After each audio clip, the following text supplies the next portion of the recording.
30 नवंबर 1949 को ऑर्गेनाइजर, जो आरएसएस का प्रकाशन पब्लिकेशन है, उसमें एक लेख लिखा गया और मैं उस लेख के 3 या 4 लाइन पढ़ना चाहता हूं। 30 नवंबर 1949 को, ये अंग्रेजी में था, मैं हिंदी में पढ़ूंगा और उसका अंग्रेजी का अनुवाद भी करूंगा। ये लंबा सा है, मगर ये कॉपी भी आपको दे दूंगा। ये ऑर्गेनाइजर का है, ये कोई फेक डॉक्टर नहीं है, ये ऑर्गेनाइजर का है। मेरे ऊपर कोई केस नहीं लग सकता। हमारे संविधान में प्राचीन भारत के अद्वितीय संवैधानिक विकास का कोई उल्लेख नहीं है। मनु के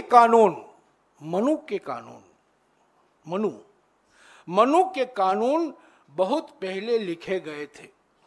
आज तक मनुस्मृति में बताए गए उनके कानून दुनिया की प्रशंसा पाते हैं, लेकिन हमारे संवैधानिक पंडितों के लिए इसका कोई मतलब नहीं है। यानी कि ऑर्गेनाइजर की आलोचना, आरएसएस की आलोचना थी कि ये संविधान मनुस्मृति के आधार पर नहीं बनाया गया है। ये बहुत प्रगतिशील संविधान है, मनुस्मृति के आधार पर नहीं बनाया गया है। मनुवादी सिद्धांतों, मनुवादी आदर्शों के खिलाफ है। ये 30 नवंबर 1949 ऑर्गेनाइजर में लिखा गया है और ये आरएसएस की पत्रिका आज भी है, आप जानते हैं। बार बार ऑर्गेनाइजर में संविधान सभा की आलोचना हुई।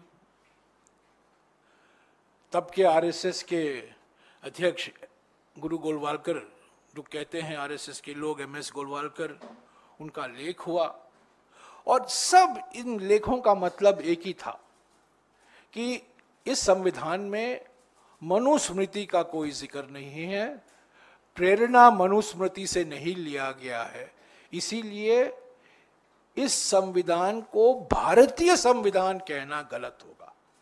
ये हमेशा आरएसएस की टिप्पणी रही है और अंबेडकर, खास तौर से बाबा साहब अंबेडकर को निशाना बनाया गया था। बाद में 1960 के दशक में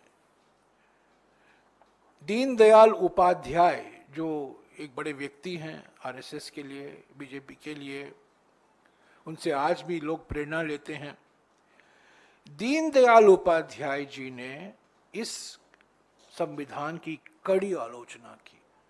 1965 में उनका एक किताब छपा, जो आज भी लोग आरएसएस में, बीजेपी में पढ़ते होंगे।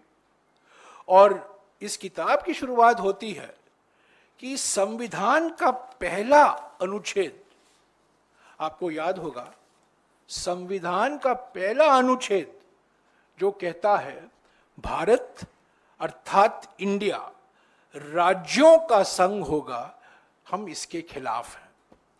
यानी कि पहले अनुच्छेद से ही दीनदयाल उपाध्याय जी कह रहे हैं ये हमारे लिए, हम स्वीकारते नहीं हैं, क्योंकि भारत अर्थात इंडिया राज्यों का संघ होगा, हमें बहुत आपत्ति है इस अनुच्छेद से। वो ये मानकर चलते थे कि राज्यों की कोई भूमिका नहीं है, हमारे देश में सिर्फ संघ की भूमिका होनी चाहिए। हालांकि संघ माने यूनियन होता है, पर आज साफ हो गया है संघ की भूमिका माने राष्ट्रीय स्वयंसेवक संघ की भूमिका, यूनियन ऑफ इंडिया की नहीं। तो साथियों, ये इसीलिए राहुल जी बार बार अपने भाषणों में, गुजरात में, छत्तीसगढ़ में, मध्य प्रदेश में हमेशा ये किताब दिखाते हैं, क्योंकि उनका यही संदेशा है 400 पार पार के पीछे राज ये है कि हमें संविधान बदलने का अधिकार दो, संविधान बदलने का हक दो। और ये संविधान के जो मूल सिद्धांत है, पंथ निरपेक्षता, आरएसएस और बीजेपी इसके खिलाफ है।